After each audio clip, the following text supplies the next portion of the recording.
Sometimes yesterday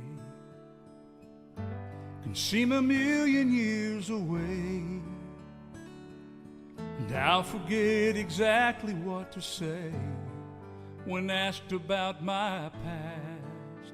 Time is my enemy. Hi, it's Rick again, Phelps, and today is January the 15th, and it was brought to my attention from a good friend of mine that I no longer have to keep track of what video this is, because being this is January 15th, this is my 15th video. I don't think that's right though, because I didn't do one yesterday. I think this is number 14, so I blew that. Anyway, today I want to discuss something I posted on Memory People. I didn't do a video yesterday.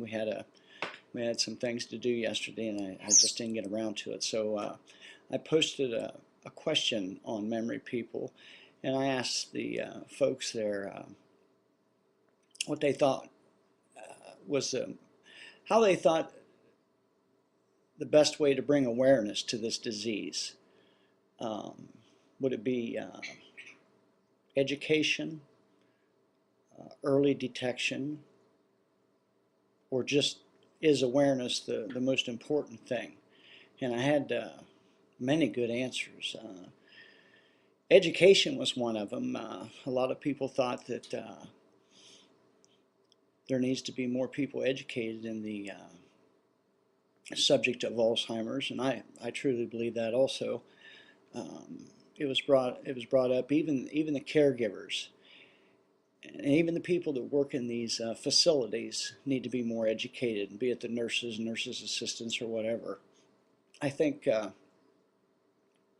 I'm not saying they're not doing a good job, because 99.9% of them are, but everybody can always learn more, and talking to the patient, listening to the patient, listening to the family, that would have to help.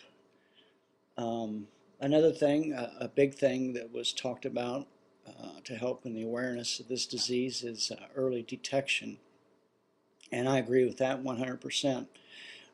I believe personally, like I said many times in my other videos, we figured out that I was having a problem about 6 years ago, but we went to the doctor, and he contributed to stress. And I think if we would have pushed it harder at that time, they would have found out then that I probably had early onset Alzheimer's disease as long as 6 years ago.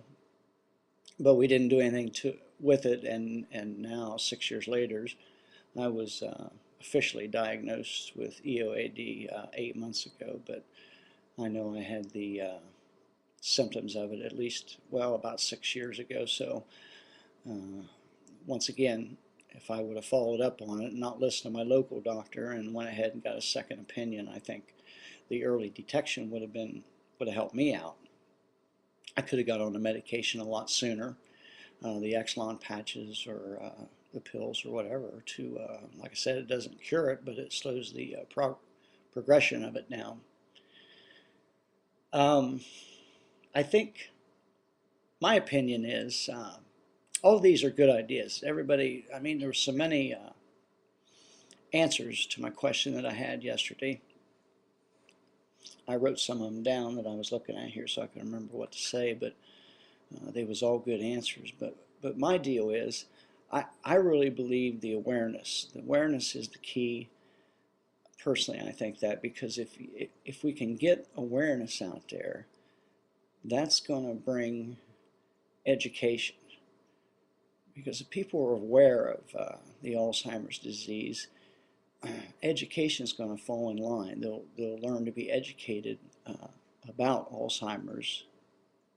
And if they're educated about Alzheimer's, then again they're going to fall into learning how to spread the word of early detection, which is a very important key of this disease.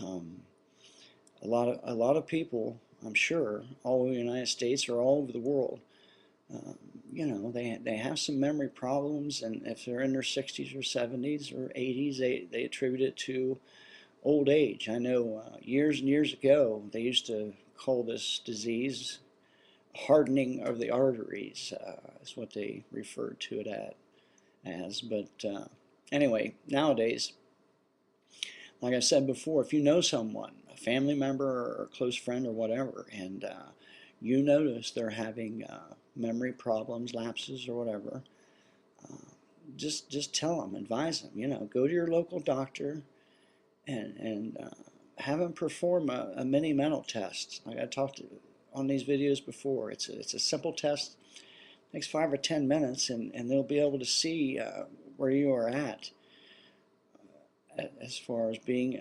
normal, where you should be at whatever your age would be, and they can refer you on to a neurologist. One of the first things they did with me, I don't think I've ever mentioned this, I should have, but B12, they made sure, they put me on B12 medicine, but that didn't help. I mean, it didn't have nothing to do with B12, but it was a good idea. And then, of course, they do blood tests and things like that, check for everything. And then I went ahead and we did the mini mental test, and then they seen that there was some problems there, and then that's when they sent me to the neurologist. I've been to 3 of them now. The one I did for the state when you apply for disability, it was the testing I did for them was over 2.5 hours long. It's very detailed, and of course it would be, because then that's when you're applying to get disability. So I understood that, but they wouldn't tell me whether I did good or bad. Matter of fact, the psychologist, he was a psychologist, neurologist, and I don't know, he must have had like 4 titles, but I had to do many written tests, and then I had to read some things, and then I had to do a memory test. He would read things to me, and I had to repeat them back to him several minutes later, and well, I couldn't do any of them things.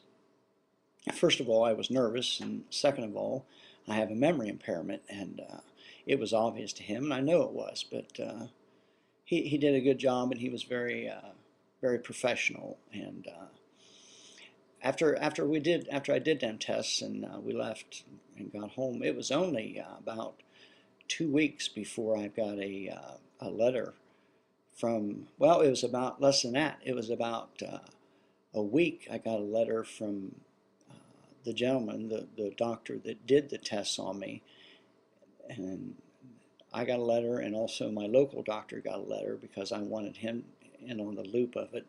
And then it was only about 3 weeks later that I did get a letter from the state of Ohio saying that my disability had been approved, which everybody told me, well, that'll never happen because everybody gets turned down the first time, which if somebody tells you that, don't believe that, because that's certainly not true.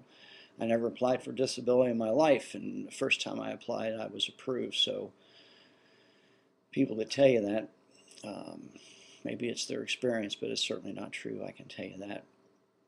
And also, I can't wait till next month. February, I get my first check, my first disability check, or I should anyway. It'll be 6 months out from the date I was approved. And then the following month, March, is going to be exciting because it's sort of like a 80-20 percentage. 80% of the people I talk to tell me I'll get the 6 months back pay, and 20% of the people talk to me tell me I won't. So it'll be interesting to see if I do. I'll certainly let you know how that turns out. I'm hoping to get the 6 months back pay, but we're certainly not counting on it. I've talked to several people that haven't got their 6 months back pay, and why, I don't know. I don't understand that.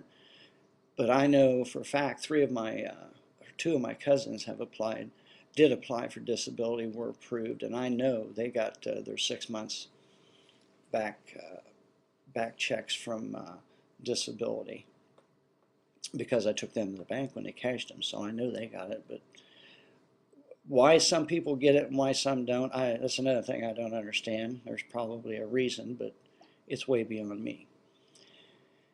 But anyway, I wanted to bring that up about the awareness, education, and early detection. I think all 3 of them are very, very important, and I push the awareness all the time. People probably get tired seeing my posts on Memory People and my regular Facebook website, but I believe that's what it's all about. So if you would, talk to everybody you can about this terrible disease. There's a lot of people that have either a family member or a close friend that has had Alzheimer's or does have Alzheimer's, and you know what you're dealing with. So if we can get this out in the forefront, I did want to say I invited Michael Reagan.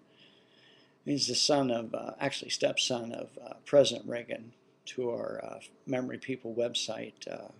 Haven't heard back from him yet. Of course, that was just this morning, so I'm sure I won't for a few days. But he's got a new book out now, and it deals with, he feels that his dad, President Reagan, had symptoms of Alzheimer's up to 5 years before, while he was president, and before, you know, he got out of office. I don't know if that's true or not, but I know just talking about the book and him coming out with this is going to bring awareness to back to the Alzheimer's disease, so that's a good thing. So I'll let you know if he gets back with me. I hope to get him on Memory People. A person of his status would once again bring awareness to it, so that's what it's all about. So it's Saturday, January 15th, and I hope everyone has a good weekend. I'll probably do a video tomorrow. I don't know. If not, I'll talk to you Monday morning. Take care. See you.